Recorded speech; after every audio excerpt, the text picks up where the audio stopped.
Hubungan Cina dan Taiwan kembali memanas sesaat setelah Ketua Dewan Perwakilan Rakyat Amerika Serikat Nancy Pelosi berkunjung ke Taipei. Hal ini karena Beijing menganggap kehadirannya itu sebagai salah satu bentuk provokasi dari Amerika Serikat.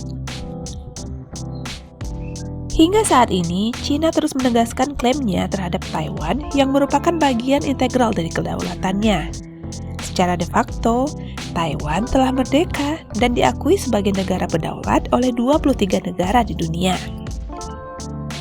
Namun hal ini ternyata belum cukup untuk membuat Taiwan dapat disebut sebagai negara yang merdeka seutuhnya dan lebih tepatnya disebut sebagai negara dengan pengakuan terbatas.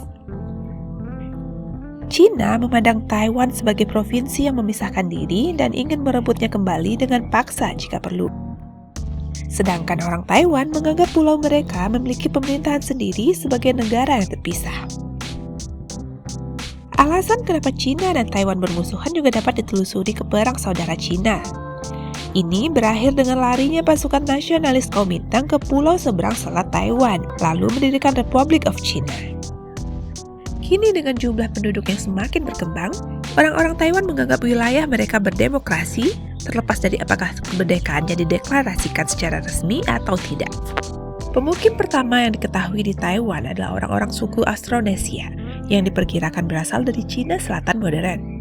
Pulau ini tampaknya pertama kali muncul dalam catatan Cina pada 239 Masehi ketika seorang kaisar mengirim pasukan ekspedisi untuk menjelajahi daerah tersebut. Hal itulah yang kemudian digunakan Beijing untuk mendukung klaim teritorialnya. Setelah pendudukan Belanda yang relatif singkat, Taiwan diperintah oleh dinasti Qing. Sejak abad ke-17, sejumlah besar migran mulai berdatangan ke Cina. Kebanyakan dari mereka adalah orang Cina Hoklo dari Provinsi Fujian atau Cina Hakka, sebagian besar dari Guangdong. Turunan dari kedua migrasi ini sekarang merupakan kelompok demografis terbesar di Taiwan. Pada 1895, Jepang memenangi Perang Sino, dan pemerintah Qing harus menyerahkan Taiwan ke Jepang. Akan tetapi, setelah Perang Dunia Kedua, Jepang menyerah dan melepaskan kendali atas wilayah yang telah diambilnya dari Cina itu. Republik Cina sebagai salah satu pemenang, akhirnya mulai memerintah Taiwan dengan persetujuan sekutunya yaitu Amerika Serikat dan Inggris.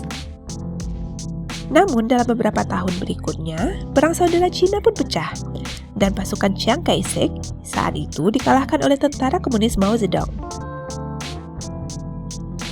Chiang Kai-shek beserta sisa-sisa pemerintah Kuomintang dan penduduk mereka yang berjumlah sekitar 1,5 juta orang melarikan diri ke Taiwan pada 1949.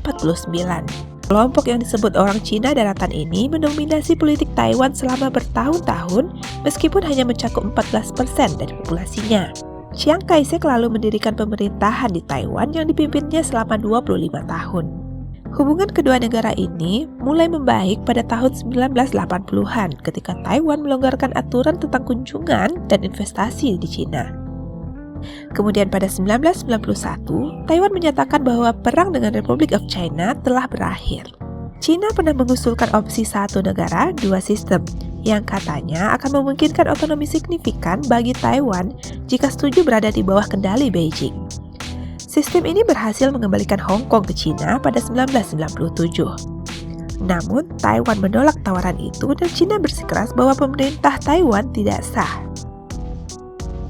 Namun, kenapa sih Cina begitu keras terhadap Taiwan? Beberapa alasannya yang diduga menjadi faktor adalah sebagai berikut. Produsen microchip dunia. Taiwan memasok sebagian besar microchip dunia. Perusahaan manufaktur semikonduktor Taiwan yang disebut dengan TSMC bertanggung jawab atas 90% microchip dunia. Keberadaan TSMC menjadi perebutan Cina dan Amerika Serikat. Bagi Washington, kemungkinan Cina menguasai TSMC bakal berdampak pada kemajuan teknologi militer dan teknologi Amerika Serikat. Sementara itu, chip yang diproduksi Beijing masih tertinggal banyak dari Taiwan. Saking pentingnya chip ini bagi dunia, beberapa pakar menilai sektor tersebut merupakan tameng silikon yang membuat Cina ragu melakukan invasinya terhadap Taiwan. Singkatnya, hari ini TSMC adalah tiang penyangga teknologi dunia, kecuali produk-produk buatan Samsung tentunya. Bukan hanya menjadi perusahaan yang memungkinkan segala benda menakjubkan lahir, tetapi TSMC juga menjadi pelindung Silicon Shield bagi Taiwan. China melakukan serangan militer untuk mengambil alih wilayah yang diklaim sebagai miliknya, maka kerja TSMC sangat mungkin terganggu dan bahkan hancur. Artinya, hampir semua perusahaan teknologi di dunia, termasuk asal China, akan terusik pastinya. Hal yang tentunya tidak diinginkan China, karena Beijing pun tengah membangun jalan sutra digital.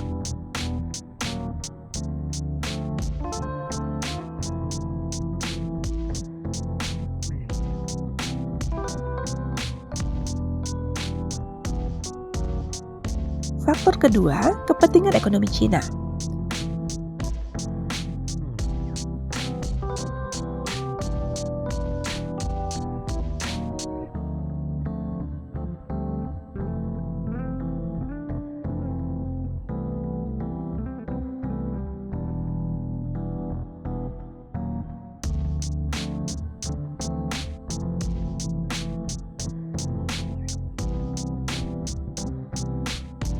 Itulah sedikit pembahasan kita tentang konflik China dan Taiwan dan kenapa sih China ragu-ragu buat nyerang Taiwan.